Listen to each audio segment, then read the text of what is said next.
الأهداف فرقت، والحقيقة مستحقة أيضا لمهدي بن عبيد، لأنه مشاو أوتوماتيكي الجائزة لأقوى دفاع، والمهدي أقل حارس قبل الأهداف. تصديات مهمة، الحضور مهم، ولكن مهدي كان له دور في هذه البطولة. مبروك مهدي، الام في بي، الكرة الذهبية العربية. ويا ريت للعرب يكون هناك بالون دور. أتمنى لمن يستمع لي من المسؤولين أو الاتحاد العربي أن يكون هناك كرة ذهبية وحريمات. هو الكرة الذهبية هذا العام في كأس العرب محمد ربيع حريمات للثلاثي.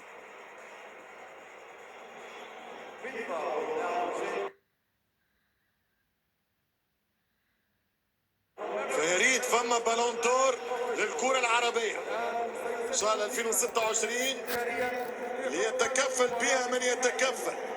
تكون هناك بالون دور، كرة ذهبية للعرب، هناك في آسيا، هناك في إفريقيا، هناك في أوروبا، هناك في أمريكا الجنوبية.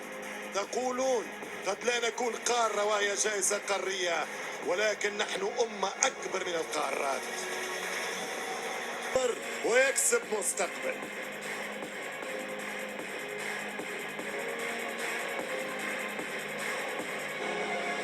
هذا الطاقم المشرف كله على النهائي.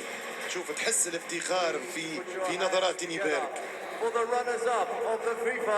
إذا الآن محمود مرضي، شرارة، أبو الذهب وبقية النجوم يصفق لمنتخب الأردن. نعم، وصفق لمنتخب الأردن.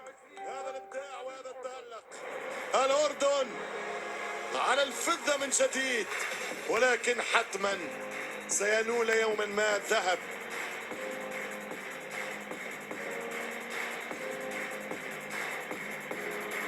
الشيخ تميم أمير دولة قطر، والميداليات الفضية العالقة بالرقاب الأردنية من نصيب إلى أبو حشيش، إلى علوان، إلى يزن النعيمات الذي كان من نجوم البطولة وكان يعاون لو بقى يزن. سلامات النعيمات، الحارس نور، الكبير يزيد أبو ليلى.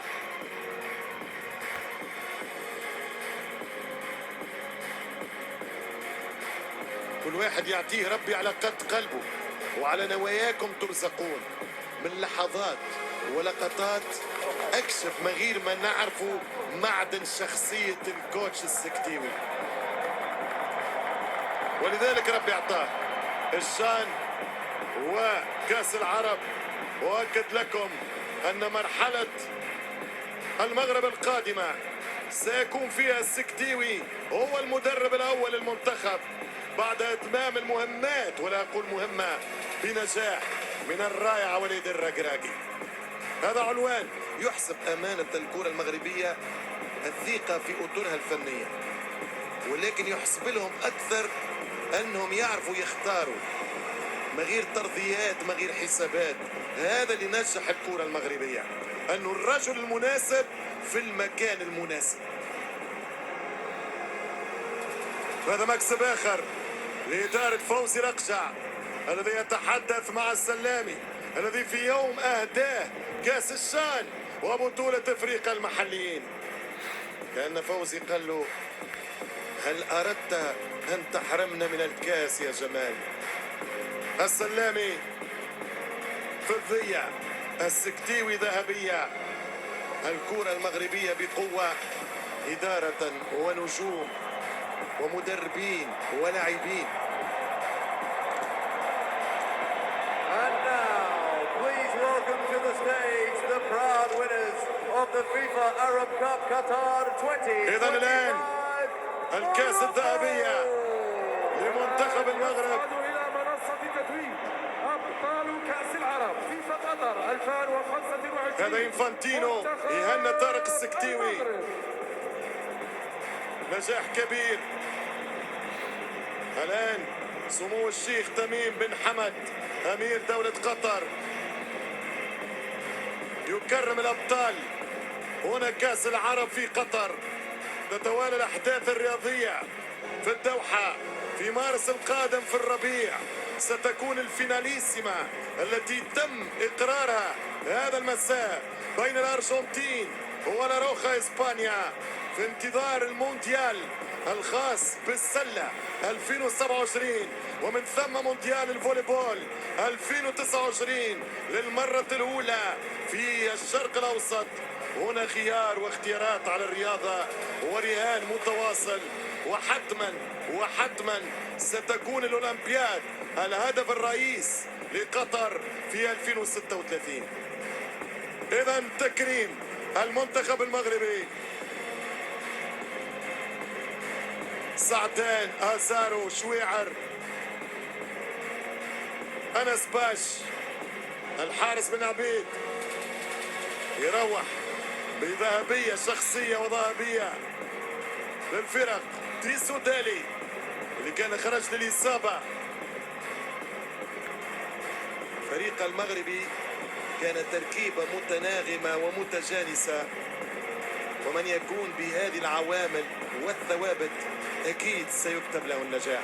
مبروك الوصول، مبروك للنشامة، مبروك لقطر هذا التنظيم التاريخي من جديد، مبروك للعرب بطولتهم التي تشرف والتي تعرف والتي ترفع الراس.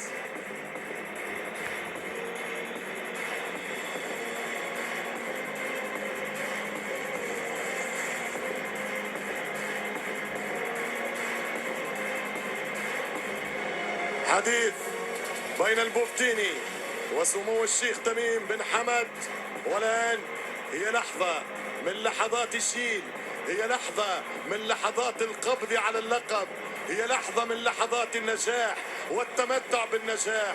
حريمات محمد ربيع في لحظة من يوم 18 من ديسمبر عند 10:21 ليلا هنا بتوقيت الدوحة والخليج سترفع كأس العرب رقم 11 في نسختها.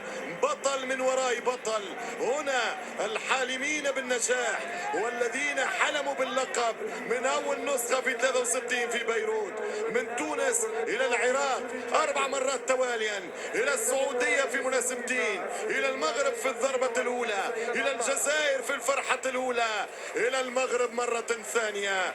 هذه كاس ترفع الديار المغربية، وهذه الصورة تدخل أرشيف الكرة العالمية والعربية. حريمات كاس الذهب، كاس $7 مليون، كاس المجد، كاس اللقب، كاس التاريخ، كاس العرب، كاس الدوحة، كاس الدوحة. محمد ربيع حريمات والقدر الكبير مع حمد الله يشيلوها الاثنين، يهزوها الاثنين، يرفعوها الاثنين. ميسي في حلقة ثانية وشيل شيل يا حريمات، شيل يا حمد الله، شيل. المغرب بطل من جديد، هذه نسخة لعبت نحلم بالقادمة. هكذا التنظيم هنا في كاس العرب يخلينا نودع بطولة ونستانسوا ببطولة ونستناو في بطولة. يا ريت تولي كل عامين. هنا الدوحة، هنا السكتيوي، هنا صاروا، هنا كاس المجد، هنا الذهبية، هنا الوصول، هنا المغرب. مواعيدنا متواصلة وتطلعاتكم هي في بالنا وفي خاطرنا من يوم عرب إلى أيام إفريقيا. هكذا هي بي سبورتس، هي آلة متواصلة في العمل ومتواصلة في الظهور ومتواصلة بإذنه بالنجاح. اليوم عرب وغدا إفريقيا، 72 ساعة ويفتتح المشهد والحفل الإفريقي حصريا على بي سبورتس. المغاربة بقوة حضروا عربيا بالفريق الثاني ويعولون على أولاهم من أجل كأس مرتقبة منتظرة من 50 سنة. خذ الصورة، خذ السيلفي، خذ اللقطة، خذ اللفة، خذ الدورة، خذ الزيارة، خذ الجولة، خذ الحكاية واكتب العناوين. المغرب بطل العرب، المغرب بطل العرب، المغرب بطل العرب. مبروك للوصول، ألف مبروك للمغرب، ألف مبروك للأردن. مباراة اليوم أراد لها القدر بطل، ولكن الاثنين أبطال، الاثنين أبطال. ارفع الكاس الغالية، كاس العرب في يد يساره وفي يد النجوم وفي يد كل الأسماء. بن شرقي على القميص وبن شرقي في المنصة، وحمد الله هو من صنع وواصل في كتابة التاريخ. محمد سعدون الكواري. هكذا هي أجواء البوديوم المغربي، وهكذا هو التتويج العربي. اليوم 25 وغدا 29، موعد آخر يحيينا ويحييكم ربي بألف خير.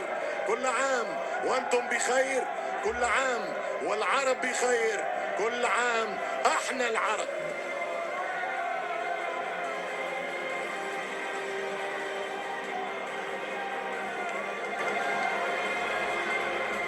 وأنت بخير عصام، والكل بخير، وكل متابعي بي إن سبورتس بكل خير. مبروك مرة أخرى لمنتخب المغرب هذا الإنجاز التاريخي الفوز بكأس العرب المرة الثانية.